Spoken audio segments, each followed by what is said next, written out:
అశ్వ సంవత్సరంలో కైలాస యాత్ర Sri Gayatri tours and travels 8977349696. Telangana ప్రభుత్వం సంచలన నిర్ణయం తీసుకుంది. గ్రేటర్ హైదరాబాద్ మున్సిపల్ కార్పొరేషన్ జీహెచ్ఎంసీని 3 కార్పొరేషన్లుగా విభజించారు రేవంత్ రెడ్డి సర్కార్. ఇక జీహెచ్ఎంసీతో పాటు కొత్తగా Cyberabad municipal corporation, Malkajgiri municipal corporation ఏర్పాటు చేయడం జరిగింది.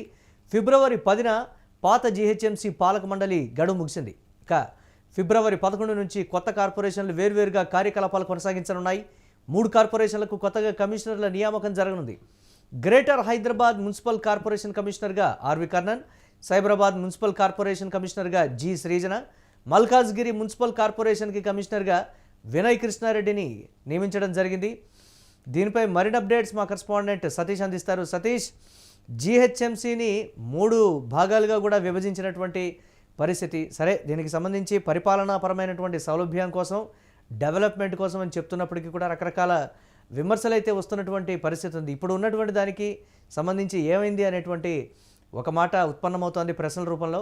అలాగే 3 కమిషనర్లు కూడా దీనికి సంబంధించి నియమించడం జరిగింది. ఏంటి, ఎలాంటి ఈ నిర్ణయానికి సంబంధించి ఏ విధంగా తీసుకుందనేటువంటి ఒక ప్రశ్న, ప్రజల నుంచి స్పందన కావచ్చు, లేకపోతే పరిపాలనాపరమైనటువంటి సౌలభ్యం నిజంగా ఉంటుందా, ఆ స్థాయిలో అభివృద్ధి ఈ నిర్ణయం వల్ల ఉండబోతోందా అంటే ఏం చెప్తారు? అప్డేట్స్ ఏంటి ఓవరాల్గా?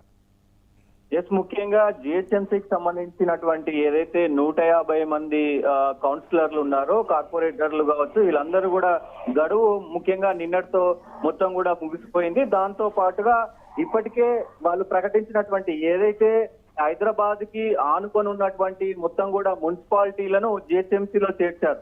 ఈ మున్సిపాలిటీలు అన్ని కూడా దాదాపు 27 మున్సిపాలిటీలను మొత్తం కూడా జిహెచ్ఎంసీలో చేర్చడం జరిగింది గత నెలలోనే. సో ముఖ్యంగా దాదాపు 150 ఉన్నటువంటి ఏదైతే ఈ కార్పొరేటర్లకు సంబంధించి ముఖ్యంగా ప్రస్తుతం 300లకు పైగా కార్పొరేటర్లు అయినారు. దీనికి సంబంధించి పరిపాలనకి సందిగ్ధంగా ఉండడానికి, పరిపాలన లోపాలు ఎక్కడ ఉండకూడదు అని చెప్పేసి మొత్తం 3 కార్పొరేషన్లుగా దీన్ని విభజించారు. దాంట్లో ఫస్ట్ది పాతది ఎలాగైతే ఉందో దాన్ని కొంచెం సడలిస్తే కూడా జిహెచ్ఎంసీ హైదరాబాద్ జిహెచ్ఎంసీ అని పెట్టినారు.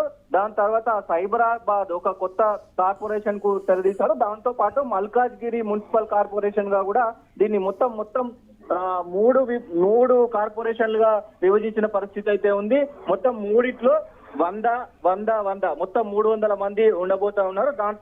దానికి సంబంధించి అందరికీ కూడా ప్రస్తుతం ఈ కొత్త కమిషనరేట్లకు, కొత్త కార్పొరేషన్లకు కమిషనర్లు అయితే వచ్చిన పరిస్థితి ఉంది. ప్రస్తుతం హైదరాబాద్ జిహెచ్ఎంసీ కమిషనర్ గా ఏదైతే ఆర్వి కర్ణన్ అపాయింట్ చేశారు.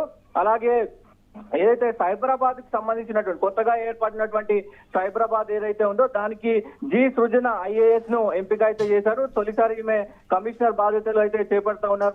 ముఖ్యంగా మల్కాజ్గిరి మున్సిపల్ కార్పొరేషన్ కి సంబంధించి వినయ్ కృష్ణారెడ్డి కూడా అపాయింట్ అయ్యారు. ముఖ్యంగా ఈయన కూడా తొలిసారి ఇక్కడ నియామకం కావడం జరిగింది. దీంట్లో పలు కీలక మార్పులు కూడా చోటు చేసుకున్నాయి.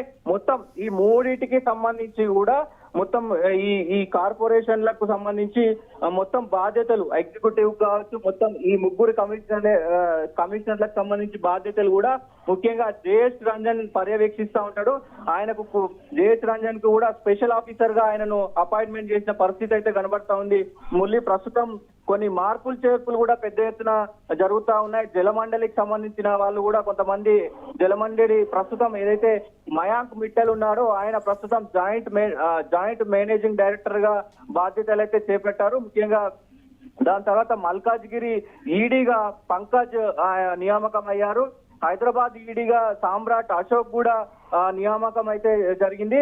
అలాగే సైబరాబాద్ ఈడీగా సంతోష్ కూడా ఎలక్ట్ అయ్యారు. సో ముఖ్యంగా ఇట్లా అందరి ఐఏఎస్ లకి ప్రధాన పోస్టింగ్లు అయితే ప్రస్తుతం ఈ 3 కార్పొరేషన్లకు సంబంధించి పోస్టింగ్లు అయితే వచ్చినాయి. ముఖ్యంగా ఈ 3ని కూడా సమన్వయం చేస్తూ అబ్జర్వేషన్ గా జేఎస్ రంజన్ గత ప్రభుత్వంలో ఏదైతే బీఆర్ఎస్ ప్రభుత్వంలో కావచ్చు, ఇప్పుడు ప్రస్తుతం కాంగ్రెస్ ప్రభుత్వంలో కీలకంగా ఆయన పనిచేసిన పరిస్థితి ఉంది జేఎస్ రంజన్.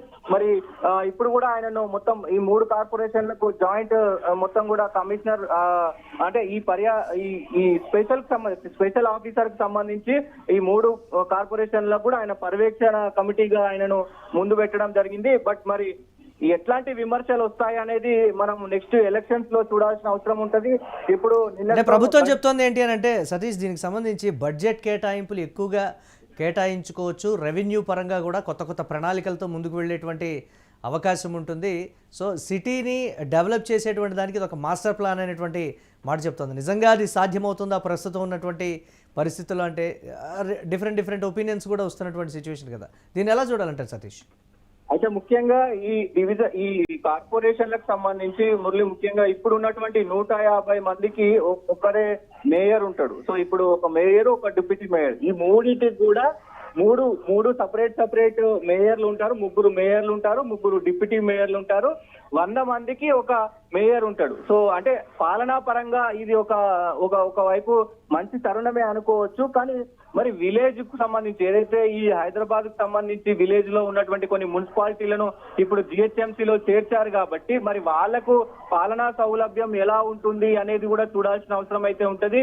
సో మరి డెవలప్మెంట్ అనేది మరి ఏ మేరకు చేయగలుగుతారు, ఆ కోఆర్డినేషన్ ఎలా ఉంటుంది? ఎందుకంటే కొత్తగా ఏర్పడినటువంటి మున్సిపాలిటీలన్నీ కూడా ప్రస్తుతం జిహెచ్ఎంసీలో చేరిన పరిస్థితి ఉంది. సో మరి పాలనా పరమైనటువంటి అవకతవకలు ఏమైనా జరుగుతాయా, లేకపోతే నిజంగానే దీనికి సంబంధించి మరి మేయర్లు కరెక్ట్ గా పనిచేసి మరి అన్ని వార్డులకు, అన్ని కార్పొరేషన్లకు సమానంగా హక్కులు కల్పిస్తారా, లేదంటే పొలిటికల్ గా దీన్ని ఏమన్నా యూజ్ చేసుకుంటారా అనే తరుణంలో కూడా కొన్ని మాటలు వినబడుతున్న పరిస్థితి ఉంది. ఏదేమైనప్పటికీ ఎలక్షన్ ఫేర్ గా జరిగిన తర్వాత కార్పొరేటర్లు ఎన్నికైన తర్వాత మరి ఈ వ్యవస్థ అంతా కూడా ఎలా ఉండబోతుందో చూడాల్సిన అవసరం అయితే ఉంటుంది మురళి.